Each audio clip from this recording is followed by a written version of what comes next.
मैं हूँ डॉक्टर अर्चना भाटिया और आपने मेरे यूट्यूब चैनल आशा का दीप इसको बहुत स्नेह दिया, प्यार दिया, क्योंकि ये महिला वर्ग को ही समर्पित है।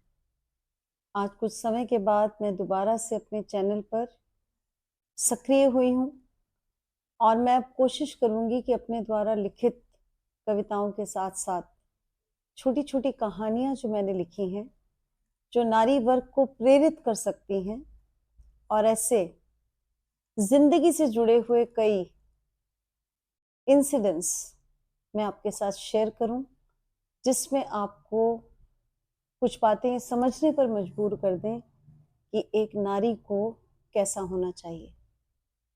आइए आज का जो विषय है उसके ऊपर मैं प्रकाश डालती हूँ। घर में शादी का माहौल था, सभी लोग बड़े प्रसन्न थे और हिंदुओं में एक रीति होती है जिसे हम कहते हैं चूड़ा पहनाने की रस्म। जैसे ही चूड़ा पहनाने की रस्म शुरू हुई, उसी समय मामा मामी द्वारा बक्से से निकाले गए चूड़े को देखने के उपरांत पंडित जी, जो बहुत बड़े बड़े मंत्रों का उच्चारण कर रहे थे, मंगल ध्वनि से सारा वातावरण बहुत शुभ और सुखमय होने का संदेश दे रहा था। पंडित जी ने कहा कि इस चूड़े को यहाँ बैठी हुई 8 सुहागिनें छू दे।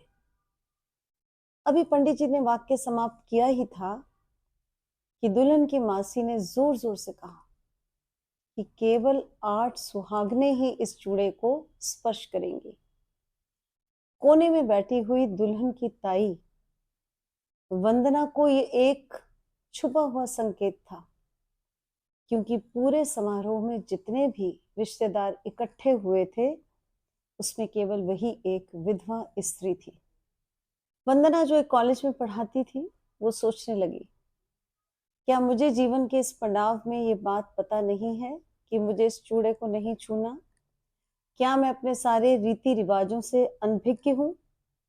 लेकिन वंदना ने अपने चेहरे की सौम्यता के पीछे इस दुख को भी छुपा लिया, क्योंकि मेरा भी ऐसा मानना है कि जब कोई नारी अपने जीवन के थपेड़ों को अनुभव करती है, और विशेष रूप से ऐसा मौका जहां पर उसका पति उसके साथ ना रहे, तो उसमें ऊपर वाला बहुत ज्यादा सहन करने की शक्ति और सहनशीलता को भी बढ़ा देता है।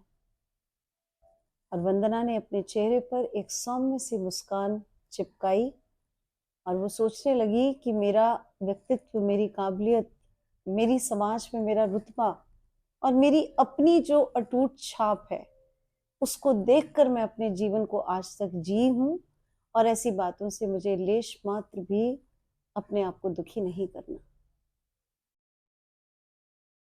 अपने दिमाग में उठते हुए कई प्रश्नों को वंदना सोचने लगी कि क्या नारी ही यहाँ पे नारी की प्रगति में अवरोधक नहीं है?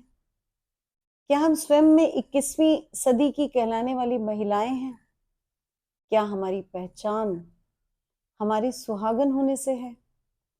क्या सुहाग के चूड़े को स्पर्श करना एक सुहागन का विषय था कि यहाँ पे आशीर्वाद रूपी जो भाव है एक महिला के अंदर, उसको प्रधानता मिलनी चाहिए थी? क्या हम रूढ़िवादिता को छोड़ पाए? क्या हम आडंबरों से ऊपर उठ पाए?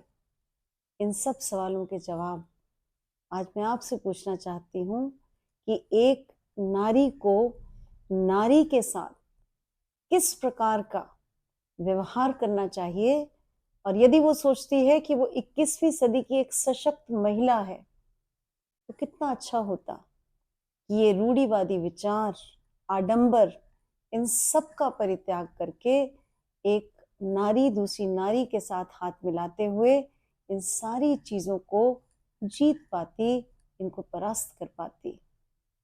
मैं उम्मीद करती हूँ कि आप मेरे भावों को समझेंगे और आप अपनी जीवन शैली में आगे इनको व्यवहारिक रूप से भी अपनाएंगे। धन्यवाद।